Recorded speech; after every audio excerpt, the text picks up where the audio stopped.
Ordem dos Advogados do Brasil, subseção de Anápolis, por meio da Comissão de Direito Ambiental, apresenta hoje o primeiro Fórum Anapolino de Direito Ambiental, com o tema Agrotóxicos e Meio Ambiente.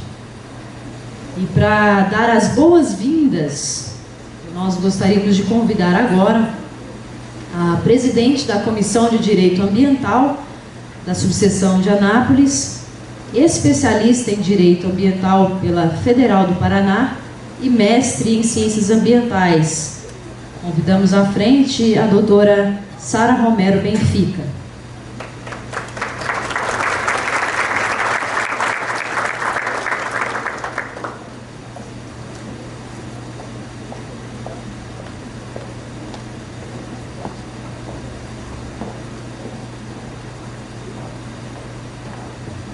Boa noite a todos. Gostaria de agradecer a presença de todos vocês aqui. Gostaria de agradecer primeiramente a subseção de Anápolis, na pessoa do Dr. Marcelo, pela oportunidade de estar confiando essa comissão a mim, tão nova, mas eu agradeço de verdade. Agradeço também a minha comissão, que ajudou em todas as fases desse processo, até a escolha do tema, as reuniões que a gente teve. Várias reuniões duraram muitas horas, o pessoal fazendo essa pasta para vocês, os crachás. Então, eu agradeço muito a minha comissão, mas em especial a vocês por terem atendido a esse chamado. Alguns de vocês eu fui em sala de aula para poder fazer o convite e eu falei que não era só um convite, era uma convocação, porque existem coisas que estão acontecendo no meio ambiente, pessoas que estão à frente de áreas do meio ambiente que não se importam com o meio ambiente.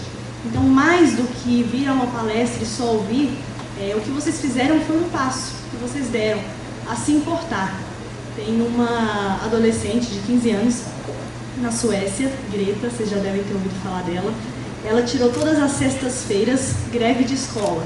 Ela ia para a porta do parlamento sueco para poder reivindicar as questões climáticas e exigir dos parlamentares posições sobre as questões climáticas.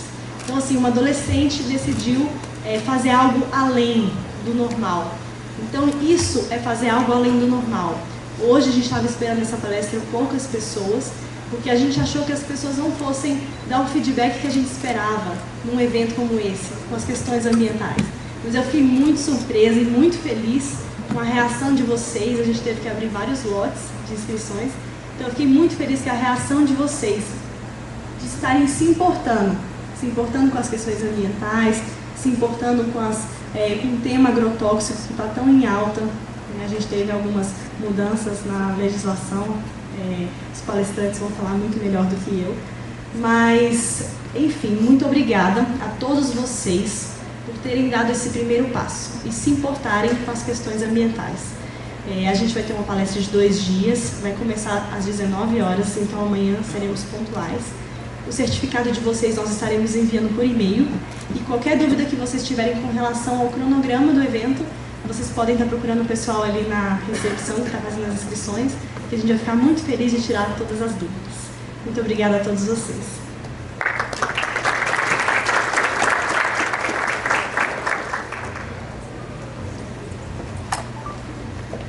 Para a sua fala, gostaríamos de convidar também, representando a OAB Subseção de Anápolis, o secretário-geral adjunto, Dr. Marcelo Ciad.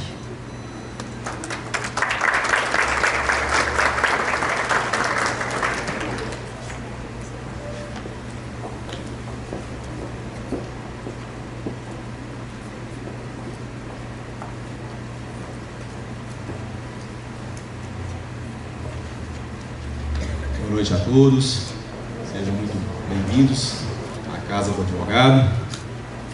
Falo aqui em nome da diretoria dessa subseção e já justificando a ausência do restante da diretoria, os compromissos firmados anteriormente.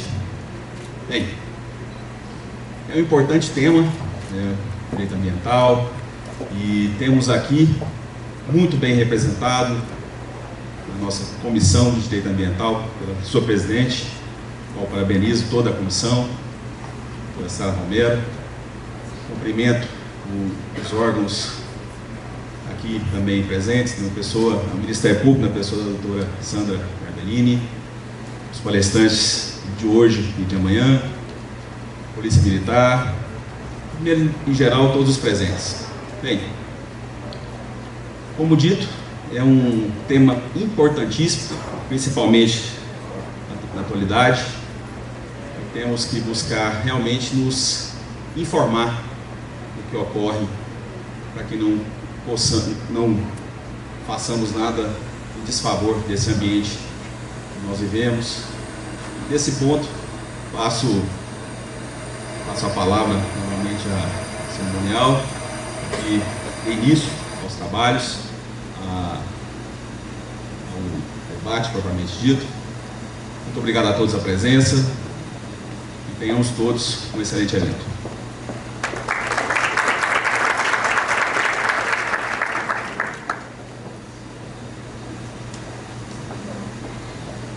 Gostaríamos ainda em tempo de agradecer a vice-presidente da Comissão de Direito Ambiental, Márcia de Alcântara. Apresentando a turma de Engenharia Ambiental da FAMA, Cibele Mack, professora Renata Assunção, da Fibra Direitos Humanos, eu não entendi. Fabrício Nascimento Silva, coordenador de Engenharia da FAMA também. Bom, gostaríamos de convidar neste momento para a sua palestra com o tema Plantação Caseira sem uso de agrotóxico, possibilidade de produzir o próprio alimento e consciência de usar os agrotóxicos apenas permitidos. Ele é graduado em Medicina Veterinária pela Universidade Federal de Goiás, especialista em Design Ambiental pelo Instituto Permacultura, IPEC, Universidade da Austrália. Realizou palestras e cursos no Ministério Público Federal, Ministério Público de Goiás, Faculdade Universo, Faculdade FAMA, Universidade do Estado de Goiás. É proprietário da Biodesign, empresa especializada em projetos de design sustentáveis, co-realizador e cofundador da Ecovila Santa Branca e idealizador do projeto Proágua, que recebeu o prêmio do Banco Mundial de Sustentabilidade e atualmente é diretor de Recursos Hídricos, Preservação e Conservação da nossa Secretaria do Meio Ambiente aqui de Anápolis. Convidamos então, ufa, que currículo, hein? Convidamos então neste momento o Antônio Eusaiek.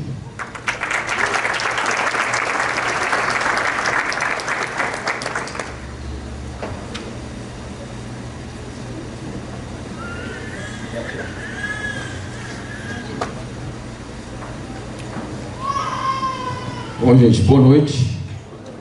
Eu vou tomar a liberdade de mudar completamente o nome e o caminho da minha palestra, porque falar para esse tanto de gente sobre a minha horta era muito pequeno, né? Então, a gente está com um monte de coisa acontecendo na cidade, tem um monte de coisa acontecendo no mundo, e o que eu quis trazer para vocês foi uma visão macro de tudo que está acontecendo. É impossível para mim ficar isento quando eu falo de agrotóxicos, né? Porque eu moro numa ecovila, não adianta nem eu fingir, né? Mas eu vou tentar ser o mais isento possível para que a gente possa pensar juntos e entender como que a coisa funciona e como que tudo isso veio acontecendo, tá? Se eu falar sem microfone, o pessoal do fundo escuta? Não? Ai, pena. Tá bom, vamos lá, né? Quem vai passar os slides? Eu mesmo? Tá, então vamos lá. Sou eu que estou passando, Thiago? Não, não precisa. Pode deixar aí. Tem alguém passando? Sou eu. Obrigado. Bom, então por que a gente vai falar de agrotóxico e a gente bota um globo desse aí aqui, né? Porque, na verdade, como é que isso funciona? Por que a gente está pensando na terra, né? E como é que isso está funcionando para a gente falar de agrotóxicos? Então, a primeira pergunta que eu vou fazer para vocês. Em termos de energia, esse sistema é aberto ou fechado? de energia. Fechado? Alguém mais pensa que é fechado? Não? É um sistema aberto. A gente recebe energia do Sol e essa coisa mais linda aí, esse globo, perde energia para o espaço. Em termos de matéria, nós somos um sistema fechado ou um sistema aberto? Fechado, né? Fechado. Por quê? Porque toda a matéria que está aqui dentro e ela se recicla e mistura e o tempo inteiro. Então, na verdade, são 12 placas tectônicas, lembram disso? Lembram? E elas se movimentam. Lembra que o Brasil já foi colado na costa da África, né? E aí depois o mapa foi abrindo devagarzinho, e o continente que mais foi isolado é a Austrália, né? Então, como que funciona tudo isso? Bom, tudo é cíclico, tudo é movimento, né? Se a gente for pensar muito, nós vamos chegar na física quântica aqui, que tudo é energia. Isso aqui é energia, se chegar no átomo. Então, como que isso funciona, como que a vida brotou e como que a gente tem administrado tudo isso, né? Então, o que está acontecendo aqui? Em termos de, vamos pensar primeiro nos minerais. Como é que funciona? Tem uma pedra lá na fazenda lá. Você olha aquela pedra, ela teve ali o tempo inteiro quanto pedra? Não. Um dia ela foi lava, explodiu num vulcão e virou uma pedra ali. E vai ficar lá como pedra para sempre? Também não. Ela vai dissolver, vai descer, vai lá na placa tectônica, chegar na camada de magma, explodir de novo num vulcão, milhões de anos, e volta a pedra para lá. É um ciclo, certo? Em termos de carbono, né, que a gente fala de carbono todo o tempo, a camada está destruindo a camada de ozônio, porque não tem carbono. Por que a gente fica com a camada com muito carbono na atmosfera? Por quê? Não? Porque a gente tem pouca árvore, né? Por exemplo, por que isso aqui pega fogo? Alguém sabe por que isso aqui pega fogo? Por que essas paredes, esse carpete pega fogo? Porque tem energia solar nele. Bom, um dia uma planta fixou energia, certo? Mas é plástico, petróleo. Um dia uma planta fixou energia solar, aqui fixou com carbono, e por isso que quando você ateia fogo, você vai emitir o carbono e separar o que é mineral e perder aquela energia solar que estava aí, né? Nós vamos falar um pouquinho mais disso quando a gente falar de fotossíntese. E aí, como é que funciona a água? Ela é cíclica ou ela é parada no planeta? A gente está ficando sem água? Não? Sim ou não? Sim?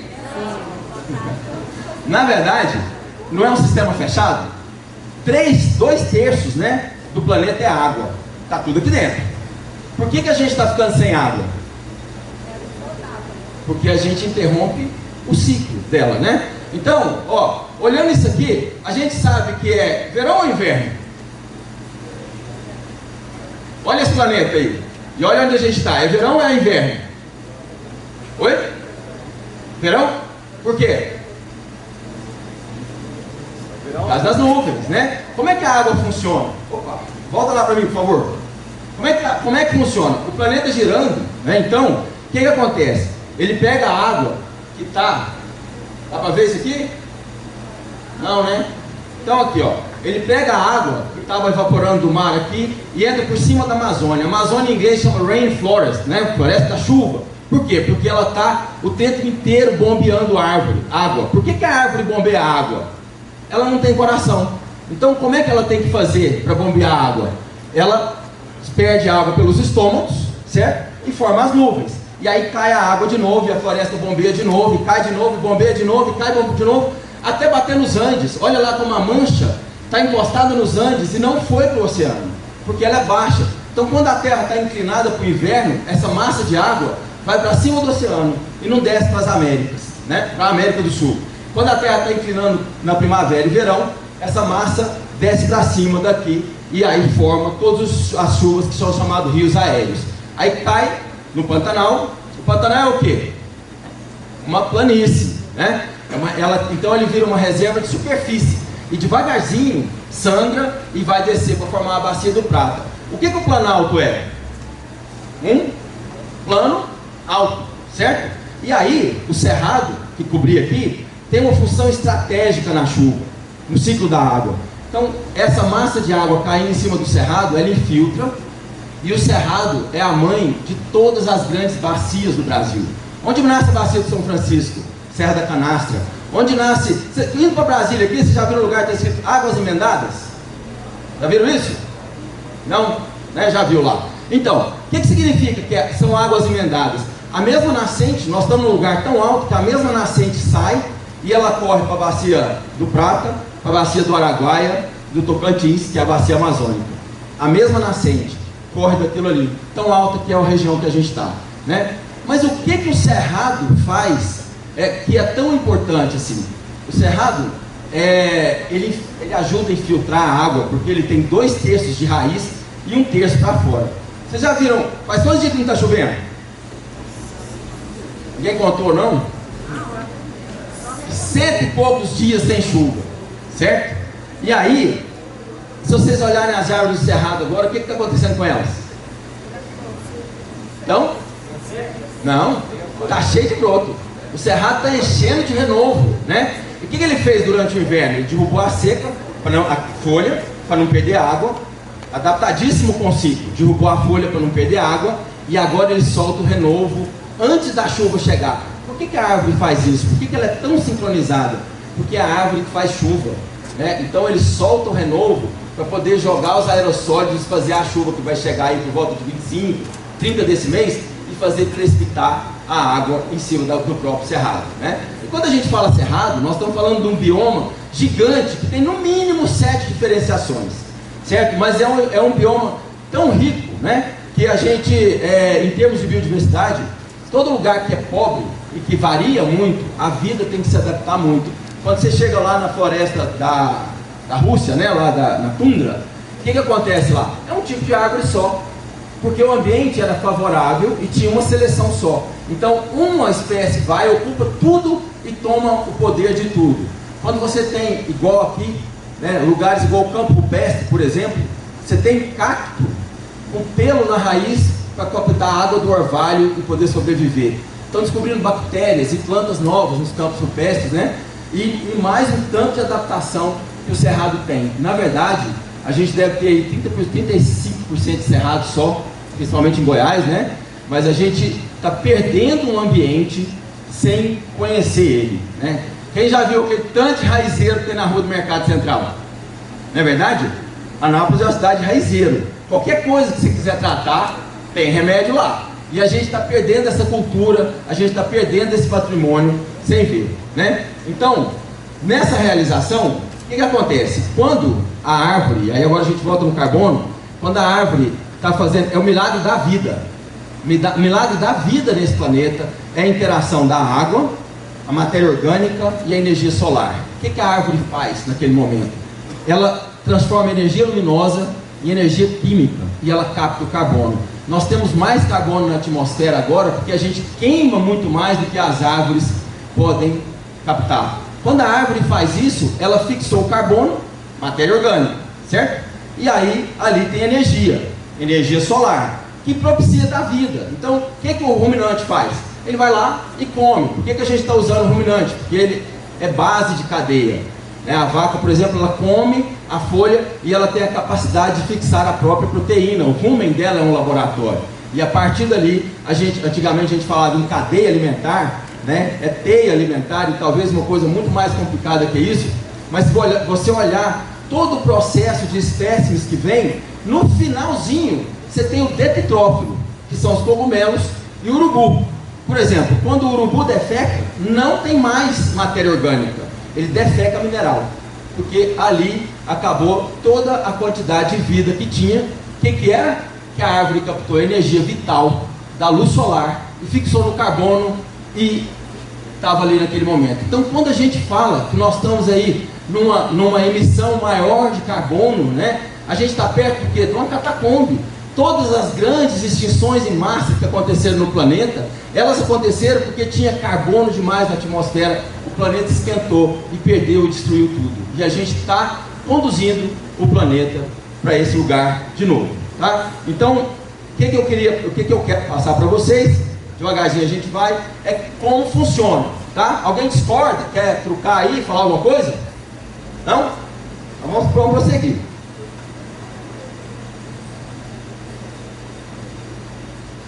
Tá, esqueci de uma coisa só, mas pode deixar aí. Quando a gente capta a energia solar, né, e faz a vida, existe uma partículazinha dentro de cada ser vivo, cada ser humano, cada forma de vida nesse planeta, que chama DNA, que é uma inteligência de vida. O que o DNA faz? Ele programa uma tentativa de adaptação. Olha a coisa mais linda que é isso, né? Quando a gente plantou os 10 mil ipês na Avenida Brasil, mas eles estão diferentes. Claro, eles não são uma planta domesticada, eles vão comportar de forma diferente, eles são tentativas, mesmo filhos da mesma árvore, eles terão uma tentativa de expressão genética diferente, porque se o ambiente mudar, aquela vida vai e prossegue, né? Então, o DNA, ele traz uma micro-inteligência de cada indivíduo. Existe uma inteligência de um ambiente, de funcionamento? O que vocês acham? Esquece a parte espiritual. Existe ou não uma inteligência de funcionamento ambiental? Tem, não tem? E a gente não respeita ali nada, né? E aí é onde a gente vai chegar para falar dos agrotóxicos. Então, para falar da história, né, da agricultura, o que aconteceu no mundo até pouco tempo atrás, né? Cada lugar tinha a comida, cada lugar produzia a sua própria comida. Então a pessoa saiu, como com essa agricultura? Os homens catavam as coisas, né? E aí deixavam cair, e ao longo do caminho para as cavernas onde eles moravam, eles perceberam que começava a nascer, e todas as culturas desenvolveram formas de produzir. Mas naquele tempo, o que as pessoas tinham que fazer? Elas eram submissas à natureza. Então elas plantavam na chuva, elas colhiam, catavam, era o DNA local daquilo ali. E isso prosseguiu assim por muitos anos, né? Até a geração dos meus avós, aqui em Anápolis, o que fazia? Tirava o milho do paiol, plantava de novo. Tirava as melhores espigas e plantava de novo. Eu cheguei a ver arroz bico-ganga, né? E outros nomes que eu lembro, cateto, que eram arroz que eram adaptados aqui. As pessoas guardavam a semente e plantavam de novo. Imagina a riqueza de patrimônio genético que a gente tinha, que eram sementes adaptadas quase a cada fazenda, quase a cada clima, cada tipo de solo, né? E aí isso veio formando até que chegou um momento, em 1945, Primeira Guerra Mundial, Segunda Guerra Mundial, os Estados Unidos ficou rico vendendo arma. E quando a guerra acabou, para onde voltar aquela indústria? E aí o presidente Kennedy criou um programa que chamava Food for Peace, Alimentos para a Paz, né? A guerra estava acabando, e eles voltaram a indústria bélica para a agricultura. Por isso que a máquina agrícola tem o design de um tanque de guerra. Ela é quadrada, ela tem a forma de mover de um tanque de guerra. Tem mudado há mais tempo. Você sabe o que é o Roundup? Que a gente usa, o dissecante? Ele foi o agente laranja usado no Vietnã para queimar as folhas e acertar os Vietcongs lá. Então, para onde voltar aquela indústria? Não tinha mais. Então eles criaram um programa chamado Food for Peace e começaram uma história que chamou a Revolução Verde. Agora, vamos, né, sempre pensar o seguinte: hoje, quem vende semente para a gente plantar? 4 multinacionais no mundo. O que elas vendem? Os insumos agrícolas. Então, a gente está sempre nisso.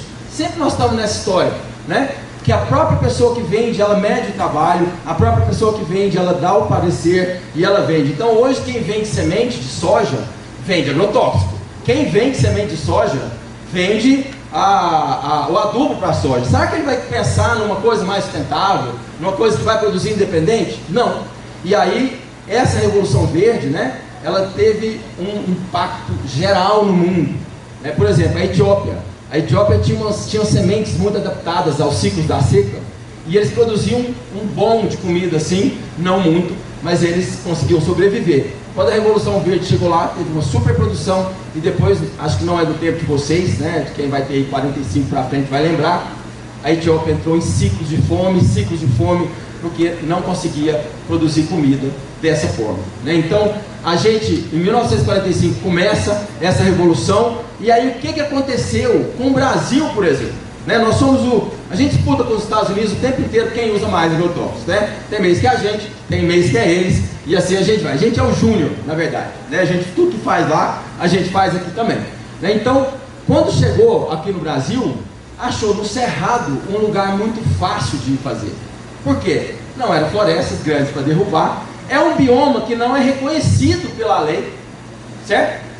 Podia na época, né, passar correntão e plantar. E aí eu lembro de falar assim, tá limpando a fazenda. Eu estou ficando velho já, 55, e eu lembro de ir daqui para Pirenópolis, e era cerrado, com fruteira de cerrado. A gente saía para apanhar caju, bacaba e todas essas coisas, né, para minha mãe fazer geleia, e tinha árvore para todo lado. Hoje é um mar de braquiária, ou é um mar de soja. E aí, qual que é o conceito de deserto? Alguém lembra? Não? Deserto não é um lugar sem vida. Deserto é um lugar de biodiversidade baixa. Quando a gente vê em São Paulo quilômetros e quilômetros e quilômetros de canavial, o que a gente tem lá? Quantas espécies a gente tem lá? Uma, né? Falando da cana, quando a gente estava falando da inteligência ambiental, por exemplo, a cana guarda água, a melancia guarda água, o melão guarda água. De onde você acha que ela é? De onde você acha que é a origem? Alguém pensa? Do deserto de Saara. A planta precisava de guardar água para o embrião dela. Nas frutas brasileiras, você quase não vai ter tanto suco, tanta água, mas tem o que? Muita vitamina, muito mineral, porque é o que vai atrair o animal para levar aquele DNA para outro lugar. Então toda essa coisa intrínseca, toda essa vida que se interage, não é entendida por nós. E nós interferimos disso com a mão de ferro, pensando numa coisa única e exclusivamente de uma produção máxima. E aí o custo ambiental disso, né, é muito grande. Pode passar, por favor. Né? Então, nessa mesma linha de raciocínio, se a gente tem uma inteligência ambiental, se existe uma inteligência do cerrado, que tem a água, que tem que infiltrar no chão, a árvore que bombeia a água, e a árvore que segura o solo, a nossa cidade, ou qualquer outra cidade do Brasil, respeitou a inteligência ambiental dos lugares onde ela foi desenhada? O que vocês acham? Não, né? A nossa cidade é destruída pela chuva. Qual que é o maior problema de Anápolis hoje? As grandes erosões. Vila Formosa, Bairro São Carlos e tantos outros, né, que são milhões para consertar. Né? A gente perde muito mais terra para o desmoronamento que o Rio de Janeiro, mas não morre ninguém, porque é devagarzinho. Então essa cidade que é destruída pela chuva, o que acontecia? Ou acontece ainda, agora por falha da Saneago, não tem água na época da chuva. Como que a gente mora num lugar que cai 1,60 m de água de chuva na nossa cabeça e a gente tem coragem de falar que a gente não tem água? É muita tecnologia errada, né? Então todas essas fotos são em Anápolis, tá? Assoreamento, aquela erosão laminar aonde está plantado ali era soja, no caminho para Pirenópolis. Todas as fotos são em Anápolis, e a gente é destruído pela chuva, que a gente não deixa entrar no chão, para depois a gente fazer o quê? Não ter mais água, né? Deixa eu só olhar meu lembrete aqui, porque às vezes vou me perder.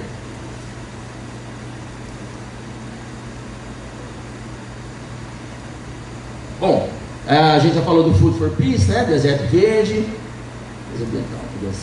tá. E aí isso não só aconteceu aqui, né? Isso aconteceu no mundo inteiro. A gente ocupou o mundo inteiro assim. Então tem um monte de gente que fala, aquecimento global, né? Essa expressão não é boa. A gente está indo para um colapso, mas a expressão melhor são mudanças climáticas, porque a gente tem variações climáticas, né? E voltando um pouquinho lá na agricultura, todo mundo lembra da Cora Coralina aí, não lembra? A Cora tem uma poesia linda, né, que fala: eu sou o milho, a humildade vegetal, o canto da poedeira, a riqueza dos quintais. O milho hoje é humilde? Não, é super high-tech.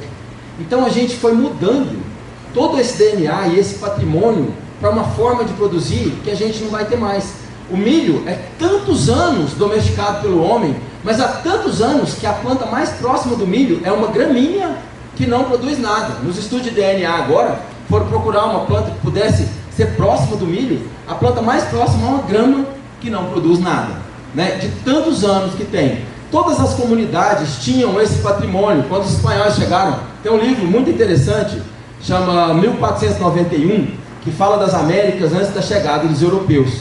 Esse cara afirma que morreu, né, em 100 anos, morreu 95% da população local de febre, tifo, sarampo